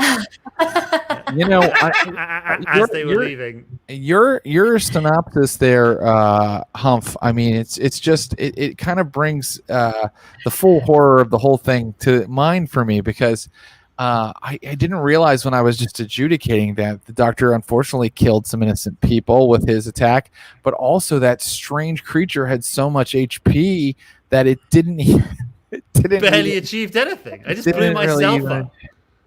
Oh my God, I'm so sorry. Yeah. But on the other hand, I thought it was exciting. In a way, it's the perfect ending. What could be more Cthulhu-esque than a grand romantic gesture being ignored by the cold, unfeeling cosmos? Yes, and it would be the perfect ending if it were the ending. But several months later, Theodosia, Wilma Middlemass, Patterson, and Pip Bothwick are having tea together. I can tell you that your HP is now up to full again, and that your sanity is restored to the tune of 6 points. Go back, Wilma Middlemass. That's still not great. No, not great. Where's she at? Where's she at with that 6? 42 now. Okay, and Pip, you get 2 back. I get 2 back. Yeah. I'm 46. You're all having tea together, and Mr. Humphrey Ker, your character is dead, but perhaps he will have you as a fellow GM and player will have some input for me during this. If I could fill the role of Patterson during this. Maybe. Oh, would you please, sir? That would be excellent. That would be excellent. I love that. Essay the role of Patterson, if that's okay. I love that. It is allowed, and it shall be. Theodosia. Your name tag. Theodosia pulls out an envelope and says, "I received the oddest letter in the mail. Would you take a look? It's an invitation." For me? Well, it's addressed to myself, but I just wonder what your thoughts were on it. I know you're interested Theodosia, in you can't be afraid of letters. It's charming that you are, though. I open it. It's an invitation to the Grand Seance, as conducted by the preeminent mesmerist Dustin Doyle Marr. Son of a bitch. Location, Cowden Manor. When? October 31st, 1858. Why, that's tonight. And you will marvel. You must open your mail in a more timely manner. You will marvel as Marr summons forth a spirit of the air. Oh. Well, we must attend, mustn't we? Oh, really? I don't enjoy these sort of frolics. No. I know, Theo, I but think she's right. I think the whole thing is morbid. can we establish that Wilma now has a big, super sexy scar across her whole face? Sure we can. She's also But, obsessed it with looks animals cool. and biological creatures. Yeah, I so- got a rabbit, and there's a snake around my neck, and then several dogs at my feet. let's go with one or the other. Do you carry a rabbit with you everywhere you go, or do you have a snake? I think You know it's a what's snake. creepier to It's a me? snake. You know what's Be right it's back. the snake, really. Oh, the Okay. rabbit's creepier. I think the rabbit is creepier. I think rabbit Wilma is carries a absolutely little rabbit with her. That's a little bit crazier. The rabbit is oddly creepier. It's very strange. Okay, I've got a rabbit. There are dogs on the property, but they're Theo's. I imagine, are we at Theodosia's manor? You are, yes. Yes, so there are dogs, and they seem to like me. But the rabbit is mine. The rabbit needs a name. Yes. Perhaps John. McCorquodale. Yeah, John. John the rabbit. Yes, your rabbit John. Please put John the Rabbit onto your inventory, and then tell me how you react to this invitation. Theodosia says, "Mr. Bothwick, did you get one of these? I understand they were making the rounds in certain circles. This man he's determined to get his charlatan's career back on track with some sort of huge display of chicanery." Patterson, did we Is receive it? anything for the grand seance? Sorry, sir. What? What she said. Yes. Yes. We can make arrangements. Fantastic. Are Prepare you my guys going seance to for attend? Patterson. Yes, certainly, sir. Are you going to attend or no? Oh, certainly. Oh, of course. This is a bit of a coda, but it can be attended. Okay, very good. Yeah. And so, So 2 invitations, 4 people. That seems suitable, right? well, Theodosia, yes, I mean you can all go, but Theodosia doesn't even want to go. Do you want to convince her to go, Wilma? Theo, it will be a lark. It will be so much fun. I hate it. I can't get in without you, and you know how I love this sort of thing. Well, Over your shoulder, Patterson is like, Theodosia, "You'll be dead." Theodosia says, Oh, it's "Well, I about this suppose I being can go. I suppose I can go as Mr. Borthwick's guest, and you and Patterson can, wait." Oh, well, yes. I'll be in the servants' quarters with Mr. Bothwick. Oh, darling, don't make that face. You understand? It's just a facade we must maintain. Why can I not go as your friend? You know why. Don't have this argument with me again. Yes. Fine. But Theodosia, Patterson goes everywhere as my friend. Yes. Well, If you know I'll what I go mean. on my own Wait. accord as my own guest, and I will attend, and I will, as the daughter of Captain Middlemass, I shall implore them at the door to let me in. Very well. Very well. And so arrangements are made, and a carriage heads out of Edinburgh into the countryside, through the rolling hills, through the wet October night toward Cowden Manor, the manor of Ms. Joan Cowden, a woman whom, when you last saw her, she was in media coitus. And the huge gates come open. But what I would like is a drive carriage roll from Patterson. Oh yeah. Well, having Patterson's sheet in front of me, incredibly, he's got drive carriage of 90. Yeah, I rolled an Really? 85. I don't remember putting that on the sheet. I rolled an 85, but his sheet, he's really good at driving carriages. No, actually, he is quite good at driving carriages. He has a 45. Would you roll that for me, please? Okay, I rolled an 85. Oh, did you really do roll want an me to 85? re-roll it now that I've got the right sheet?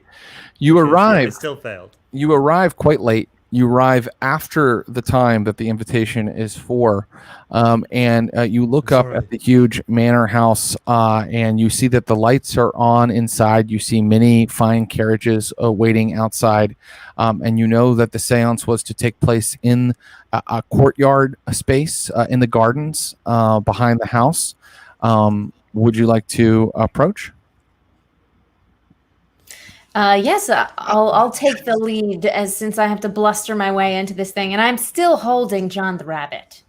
Of course you are. And Theodosia is kind of looking around, and she's like, well, there's not even anybody to take our coats, because as you get up to the front door, there is no valet waiting to help you. Could I double back to the carriage very quickly and open up the seat in the carriage and get out from underneath it a sawn-off shotgun that is... Yes. Certainly you may.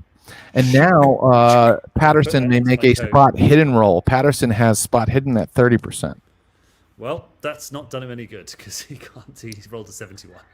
Actually, anybody else outside, which Pip, you could make I a would spot like to hidden roll. I would like to roll a. I would like to roll a spot hidden roll, please.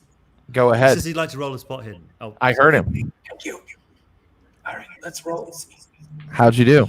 Hold on, still rolling. Wilma's still full of anger. Oh. 21 out of 50, so better than half. Okay, Pip, you're the one that sees an enormous kind of shadow kind of just cross the moon for a second over the roof of the house. Yikes. Wilma, you were saying that you're still angry. You and Theodosia I'm marching in a huff because I didn't get my own invitation to. Very good. Mm-hmm. Theodosia, marching into the house, you see that no one is here in the foyer to greet anybody, and that's when you hear screams coming from the garden, which is straight through under the big stairs and through the double doors. You can see the garden beyond. I'm definitely not walking straight out there. I've learned my lesson. Yeah. I'm going to go to a rear window. Ah, very good. You look out the rear window. You look out the rear window, and suddenly a man you recognize, a man who came and demanded a book from you, or he was going to break your legs, suddenly smashes up against the window, covered in blood, going, "Run, run!" And as he slides down the panes of glass, you look out to a garden where they've set up a fine table with a big tablecloth, and you see many guests that were formerly sitting around this huge table are now running and screaming for their lives as huge winged things descend from the sky. They look like a cross between insects and corpses and ravens, all sort of cobbled together, and they unleash a horrifying, like, croaking sound as they descend on guests and bite into their necks and pull them up into the sky, screaming.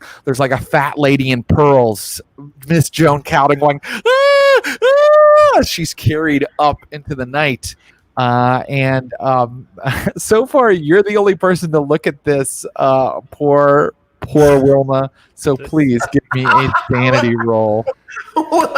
Wilma. Is this like a powerful allegory for social distancing? It's truly. Don't gather too many people together in the same place, or monsters will come. As I look out, I see the man that I once hoodwinked, as it were. And then I see Joan Calden, and I just say...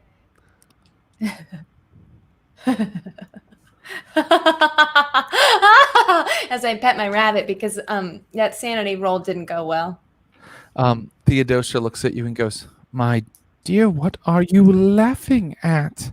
And you need to run, Theo. Please go hide in the bedroom, under the bed, in the closet. I don't care where. Don't tell me where. Outside, does anybody else look? Does anybody else? How do they react when suddenly our friend Wilma turns back, cackling? Wilma, what's going on? He wants to know what's going on. Remember when we lost our dear Dr. McCorquodale? It's starting again. Same monster. I'd say don't go outdoors. Let's stay inside where winged things can't get to us. Very good. So did you failed your sanity roll? Yes. I did, yeah. Yes. Okay. Well then, let us see what happens to poor Wilma. I feel really bad for Wilma. Come on, roll. Wilma doesn't want Cthulhu for you. Call of Cthulhu, where the keeper just rolled a 6 on her sanity loss, and she must now roll an intelligence roll to see if she can even take it in. Okay, but I do lose the 6 first, yeah. Yeah. Oh, great, my favorite number. Okay, intelligence, and I will fail this. Yes. She's gone extra bananas. I know too much. Look, here is honestly where I'm going to end it. Wilma turns to you and she's like, "Run!" And that's when she, in front of all of you, breaks the rabbit's neck. I knew this. As soon as we picked rabbit, I knew its neck was gonna break. Yes. Oh, no. And everybody's like, "Ah!" Well, this is Pip Bothwick screaming. He's not making any sound. His sound. I don't want to watch it die, so I'll kill it myself. Theodosia runs. She runs. She flies. You fool. Theo, up the stairs, under the bed, under the bed. Don't let her leave the house, please. And that's where we're going to end it. I think that's just the perfect, horrifying moment to end it on. Do you escape? Probably. I mean, look, Wilma Middlemass isn't completely dead yet. I just wanted you to see that final tableau of awful. Guys, any final questions? So many. Yes. I mean, does it work out between Pip and Patterson? yeah. Great question. Make it work. Does it work out between Pip and Patterson? Does Wilma survive after going temporarily insane yet again? Do the families of all those Royal Marines get some sort of compensation from the government? Probably not. Probably not. It's olden times, right? Yeah, So they hadn't been in long enough to get a pension. Yeah. No. So I thought that was excellently done, everybody. I am sorry that it is such an amazing bummer in the way that Call of Cthulhu can be sometimes. But, I mean, I don't know. I really enjoyed it. I thought it was a lot of fun. I thought it was I loved fun. it. That was incredible. loved Wow. You brought in Theo. I'm just very glad she didn't get hurt yet, because that's going to make Wilma very angry. Yes. Well, I think Theo survives. So in the future, if Becca Scott would like to play the newly kind of sort of fractured, let's say thoroughly broken in sanity She of calls Wilma herself Middlemass. Doctor now, by the way. What's that? She calls herself Dr. Wilma Middlemass now. Oh, great. Well, sure. Why wouldn't she? Whether So, or not she's published or it's reputable in any way. Right. Yeah, she's just saying it now. Yeah. Perhaps Becca would like to play Theodosia sometimes and Wilma other times. It's up to Becca. And of course, Pip Bothwick, none the worse for wear, except for he has a little more trouble talking. But really what's most important is right now we take a brief moment of silence. And could we see his image, please? A brief moment of silence for Dr. John McCorquodale. Oh my God. What? Oh. I will can't even. remember you. Ashes to ashes, Dun, dun, dun, dust and dun. dust. As above, so below. Is that part of the prayer? Thank you, Dr. And then I John. think it ends. For he's a jolly good fellow. For he's a jolly good fellow. For He's he's a a jolly jolly good good fellow. fellow, which no And one so can they all deny. All sort of line of coke together in his honor.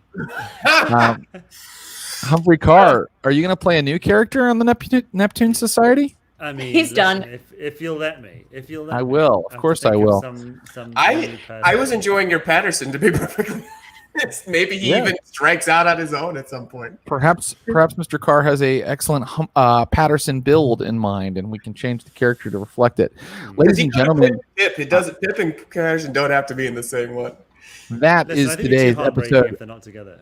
That is today's episode of the Neptune Society Wilma Middlemass Reanimator. Let me have a digital round of applause for Humphrey Ker, Becca Scott, and Mr. Phil Walker. And we are going to hang out for just a second and answer your questions or take your comments. So please hang out. Please feel free to shoot those into the chat. And our friend Clinton Trucks, the secret keeper, will throw them up on the screen so we can all answer and talk about those. I'm just going to give you a little bit of schedule information. Thank you. Thank you, Euclid. Oh, look at the tentacles. That's awesome. Thanks, Clancy. Thank you. So, the Neptune Society is going to be dark for 2 Sundays, but fear not, noble mariners. We will return with an adventure of operatic proportions on September 20th, with our players Ross Bryant returning as Orlando Robichaux, game designer Kate Welch, recently of the Wizards of the Coast Dungeons & Dragons 5th edition, and perhaps Becca Scott as Wilma Middlemass, or perhaps Becca Scott as somebody else. It's up to Becca. We'll see. Yes. Tuesday, 7 p.m.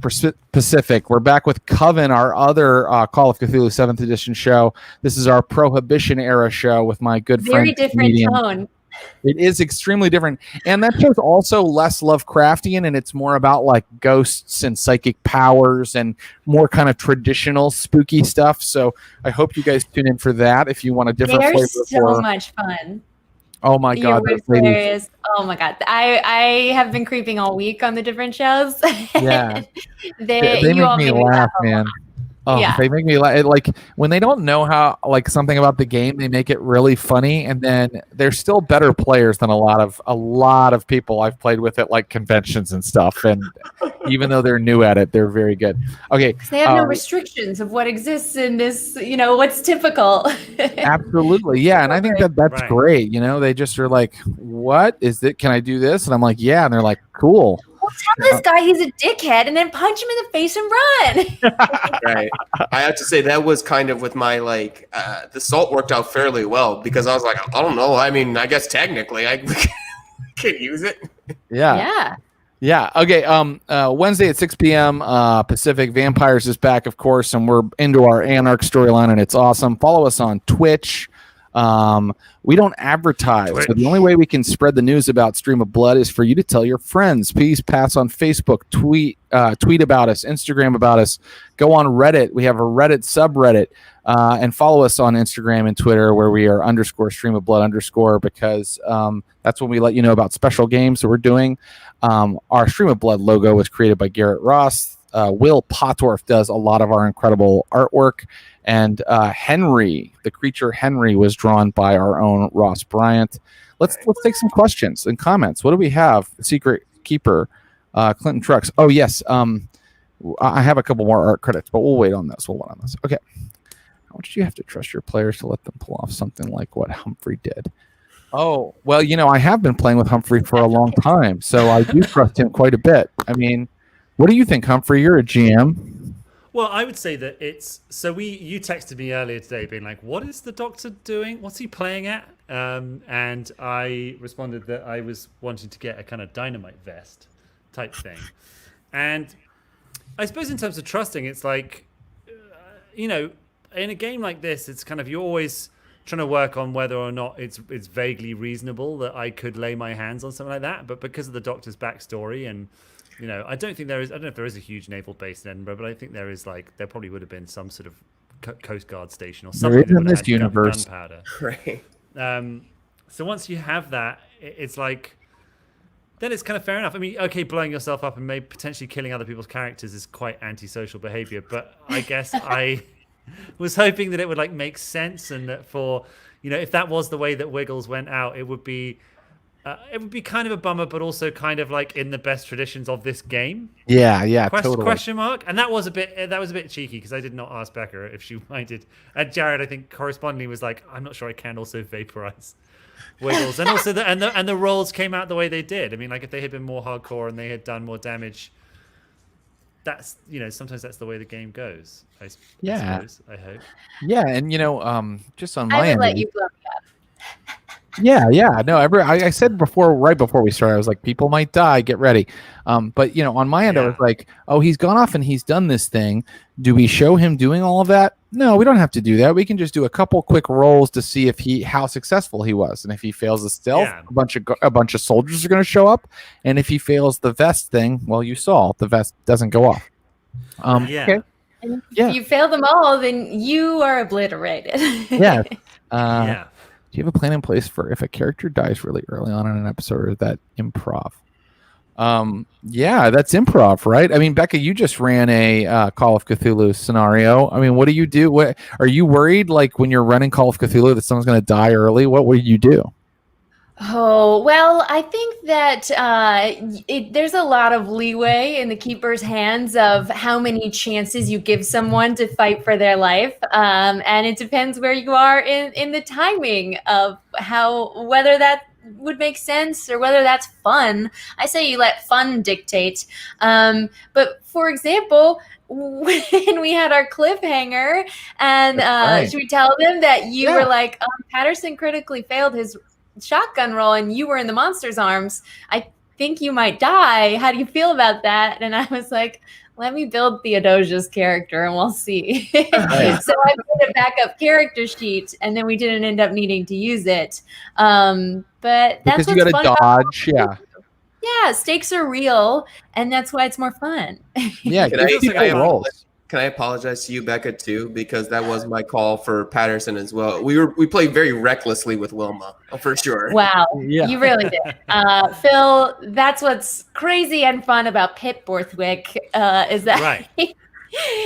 he has no conscience, and it was definitely, it just made everything so crazy, and that we were like, yeah, we'll also be crazy.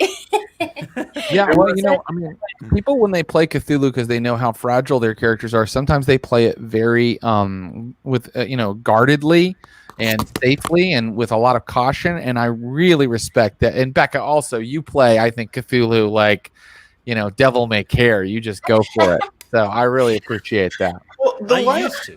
I like to do what's the funniest for the story. And you know what? Bringing a demolition vest is probably the ultimate of that.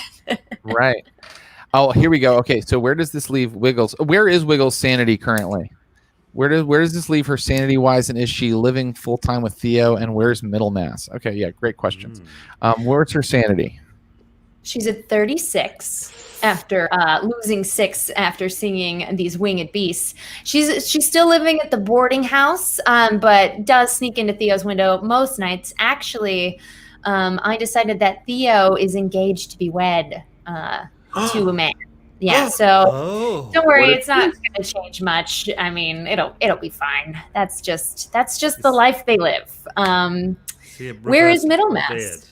Great question, and he is getting on in years. We established that he was a man in his 50s in like 1852 or 53. So he is aging with the century itself, is he not? And I think that we are going to see him not in the next storyline, but in the storyline after that, before he kicks the bucket. That's the only thing about Neptune Society is we move forward a year or two every couple of episodes, and you'd be surprised how quickly that ages people. So I would be interested if people think we should just drop that and just kind of stay in a year and hang out there, or if we should keep moving forward. My ultimate plan was to eventually be in the 1920s and then possibly the 40s, 50s, 70s, and onward, just very slowly keep playing the game and get there. But let me know what you all think. It's fun. I think it's fun. Then we can look up what new discoveries were made and say, look, I have a telephone now. Right? Yeah. Becca will be like, wait, I can get on a train now? Hell yeah. Love trains. Actually, you can get on trains in 1858. So bad example. Phil. Yes. It says, are you addicted to RP now? I'm really enjoying it. Yes, this was a lot of fun. Thank you for asking. 5-speed hybrid. This has been a lot of fun. I think I said at the beginning, the top, like I was actually really excited to play Dungeons and Dragons with my friends. And funnily enough, I was like looking at different RP games, just out and around, and there was apparently I didn't realize there were so many, and I think that's really kind of the fun thing about it is there's just so many different ways to play, so many different things to do, and so I really like the making the story, and it's just it's really a lot of fun. Yeah, and if you have a favorite series of books, someone probably made a role-playing game about it. Yeah, Phil, we got to find like whatever the oh my God, forgive me because I don't want to pronounce it correctly. The Phil really loves Japanese tokusatsu. What's it called? Tokusatsu. That's tokusatsu. Yeah, Japanese special effects superhero shows. Yeah, where like teenagers turn into cars and then fight giant cicadas. If anybody knows if there's any tokusatsu role-playing games, let us know because me and Phil got to play that. Yeah, we'll play that one. I'd love to see a great Neptune Society meeting of all the players. We actually have been sort of trying to get that to happen for a little while, and for various reasons, it's, as you can imagine, it's pretty hard to schedule. It's also like an issue of like, fitting everybody like on the stream so that it looks good and everything for everybody. But I think we've got that figured out. We just need to schedule it. I think you're absolutely right. It has to happen. And what I would really love is to just see a meeting of the Neptune Society where people present their discoveries. You know, the Neptune Society is all about like, hey, I went to, you know, this weird area in Australia and I found this weird carven idol. Like I'm showing that today at the meeting. Certainly Wilma would have a really great presentation to She deliver. just dead rabbit. It's like, this is what I got. Yeah. We will Every keep trying to animated make that show. happen. That's a great idea. Humphrey, if the society kept one artifact at the docks, what would it be? Oh, that's a good question. I mean, obviously, like his medical bag, I think, saw him through a lot of dark times. His little kind of, you know, doctor's kind of away bag that he would take with him from ship to ship that had little compartments for all the different vials of tinctures and various this, that, and the others. But also, I think I would accept like the one small scrap of his, like the one bottom half of his right sole of his shoe. That's the only thing that they dug out of the wreckage after he blew himself to pieces. That's what they buried, yeah. And they played taps. I don't know when they did it. Yes. Okay. Well, it looks like that's all we have for today. Man, guys, thank you again so much. What a fantastic group of players that we will see again. Specifically, Becca will be returning with us to the Neptune Society. I want to thank her for that. And you're going to see more of Humphrey Ker soon, too, possibly, definitely, in a way that we will announce soon in a different game. And Phil Walker, you'll come back and play Pip for us again, won't you? For sure. Absolutely. I also want to say, too, I just Googled Tokusatsu RPG game, and I found one almost immediately. So we'll talk about that off air. Absolutely. Now we got to play it. Thank you again. Let's have a lot of love and energy sent to Phil, Becca, and Humphrey Ker. Find them on social medias and give them all your love. Thank you, guys. I'll see Thank you guys soon. for watching. Bye, everybody. See you on the Neptune in 2 weeks, guys. All right. Bye.